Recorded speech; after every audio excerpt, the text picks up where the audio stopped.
भारत के पूर्व मुख्य न्यायाधीश यूयू ललित और रंजन गोगोई जी भी उनके साथ में इंटरेक्शन हुआ। उसके बाद में सुप्रीम कोर्ट के पूर्व न्यायाधीश डॉक्टर BS चौहान और हेमंत गुप्ता जी से इंटरेक्शन हुआ। उसके बाद में 3 पूर्व मुख्य न्यायाधीश दिल्ली हाई कोर्ट के, उनसे इंटरेक्शन हुआ कमेटी का।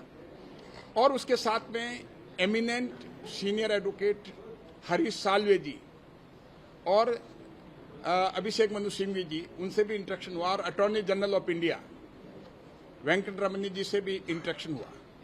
तो इनसे हमने लीगल एस्पेक्ट, क्या फेडरल स्ट्रक्चर का वायलेशन है या नहीं है, उन पे कमेटी ने पूरा का पूरा सारे मेंबर्स ने इंटरेक्ट किया।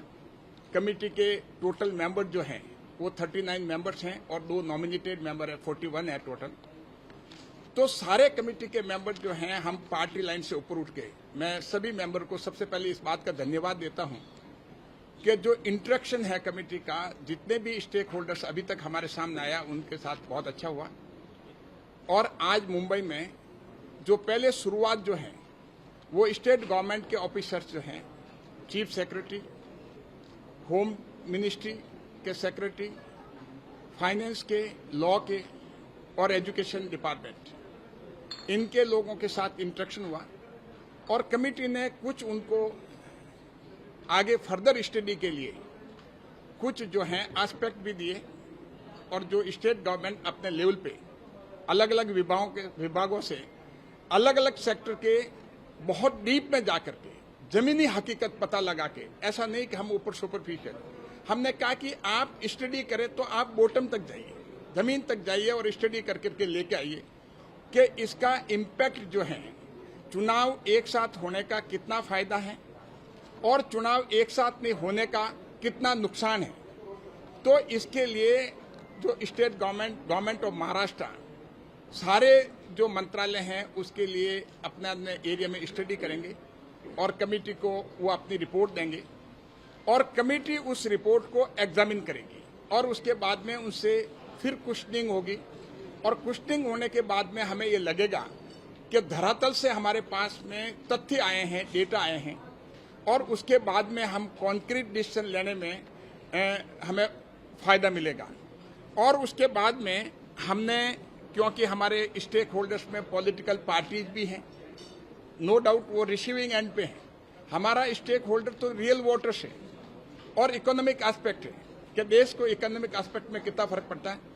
तो हमारे पॉलिटिकल पार्टीज के नेता हैं, वो जमीनों से जुड़े हुए हैं, उन लोगों को भी सुनना जरूरी था। विभिन्न पॉलिटिकल पार्टीज के अपनी अपनी ओपिनियन डेमोक्रेसी में, प्रजातंत्र में अलग हो सकती है और होनी भी चाहिए। जब तक अलग ओपिनियन नहीं होगी तो उसमें हम निचोड़ जो निकालते हैं, हम सारे एस्पेक्ट को कंसिडर करेंगे। तो ऐसा नहीं कि हम ये भी नहीं चाहते कि सारे आकर करके एक ही बात बतावे। जब तक हमें डिफरेंट बात नहीं बताएंगे तब तक हमें पता नहीं लगेगा। तो सारे पॉलिटिकल पार्टीज के जो लोग हैं वो कमेटी के सामने आए और उन्होंने अपनी अपनी बात बताई और बहुत ही रिच इंटरेक्शन हुआ उनके साथ में। मैं बहुत खुश हूं कि हमारे भूतपूर्व मुख्यमंत्री महाराष्ट्र सरकार में जो पृथ्वीराज जी चौहान जी, वो भी आए, बहुत ही सीनियर लीडर हैं कांग्रेस के। उन्होंने भी अपनी बात कमेटी के सामने रखी और कमेटी को बहुत इनपुट दिया। उनके सजेशन भी जो हमारे लिए बहुत वैल्यूबल हैं। और कई जो रीजनल पार्टीज हैं उनके नेता आए और उन नेताओं ने भी अपनी बात बताई। जहां तक हमारे RBI का सवाल है, RBI को भी जो है पूरे देश में हमने उनको ये बताया कि भाई आप स्टडी कर करके कम से कम हमें ये बताया कि जैसे कि कुछ चीजें, जैसे GDP का इश्यू है, तो GDP में इश्यू में जो है कितना फर्क पड़ता है, तो वो अपने लेवल पे स्टडी कर करके अलग अलग एरिया में RBI को भी ये सौंपा। उसके बाद में हमारे सामने बैंकिंग जो है, बैंकिंग इंस्टीट्यूशन है, LIC हैं, नाबार्ड हैं, ये भी हमारे सामने आज आए हैं और उनको हमने जो अलग अलग सवाल जो थे उनके कुछ एरियाज जो हैं, मैं आपको एरियाज के लिए बताऊंगा, क्योंकि मोटे मोटे तौर पे जो हमारे पास में हमारे पूर्व माननीय राष्ट्रपति जी रामनाथ कोविंद जी की कमेटी के द्वारा जो रिपोर्ट रखी गई सरकार के सामने, उस रिपोर्ट में मोटा तौर पे ये बताया गया, क्योंकि उसमें जो उन्होंने स्टडी की थी उसको हम पूरा रिलाई नहीं करके हम फर्दर स्टडी करवा रहे हैं।